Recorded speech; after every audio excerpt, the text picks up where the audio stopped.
আমরা সবাই আল্লাহ তাআলার প্রিয় বান্দা হতে চাই। সেটা হতে হলে আমাদের আল্লাহ তাআলার পছন্দের কাজ করতে হবে। আল্লাহ তাআলার কাছে পছন্দের কাজ কি তা জানা যায় বুখারী শরীফের হাদিসে। হযরত আব্দুল্লাহ ইবনে মাসউদ রাদিয়াল্লাহু আনহুর কাছ থেকে বর্ণিত আছে যে তিনি বলেন, আমি নবী সাল্লাল্লাহু আলাইহি সাল্লামকে জিজ্ঞেস করলাম, আল্লাহ তাআলার কাছে কোন কাজ সবচেয়ে বেশি পছন্দনীয়? রাসূল সাল্লাল্লাহু আলাইহি সাল্লাম বললেন, সময় মতো নামাজ আদায় করা। আব্দুল্লাহ ইবনে মাসউদ রাদিয়াল্লাহু আনহু জিজ্ঞেস করলেন, তারপর কোনটি?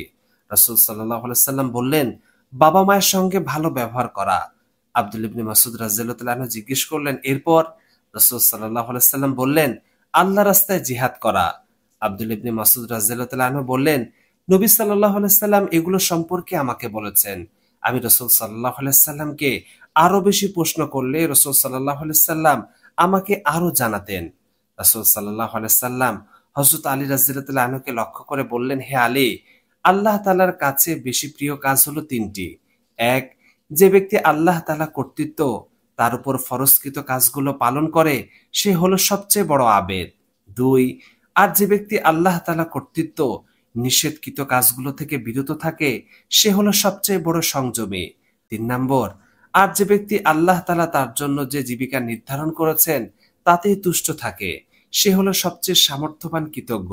হাদিসে উল্লেখিত তিনটি কাজ পালন করা মহান আল্লাহ তাআলার নির্দেশ, আর যারা নির্দেশ পালন করেন তারা মহান আল্লাহ তাআলার কাছে অধিক প্রিয়।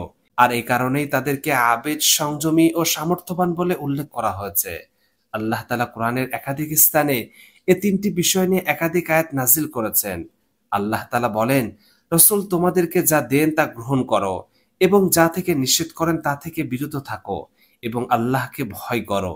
নিশ্চয় আল্লাহ তাআলা কঠোর শাস্তিদাতা। আল্লাহ তাআলা কোরআনে একাধিক আয়াতে তার শুকরিয়া ও তাকে স্মরণ করার কথা বলেছেন। বিনিময়ে তিনি বান্দার প্রতি তার নিয়ামত দান করবেন, বান্দাকে স্মরণ করবেন মর্মে আয়াত নাজিল করেছেন। আল্লাহ তাআলা বলেন, সুতরাং তোমরা আমাকে স্মরণ করো, আমিও তোমাদের স্মরণ রাখবো এবং আমার কৃতজ্ঞতা প্রকাশ করো, অকৃতজ্ঞ হয়ো না।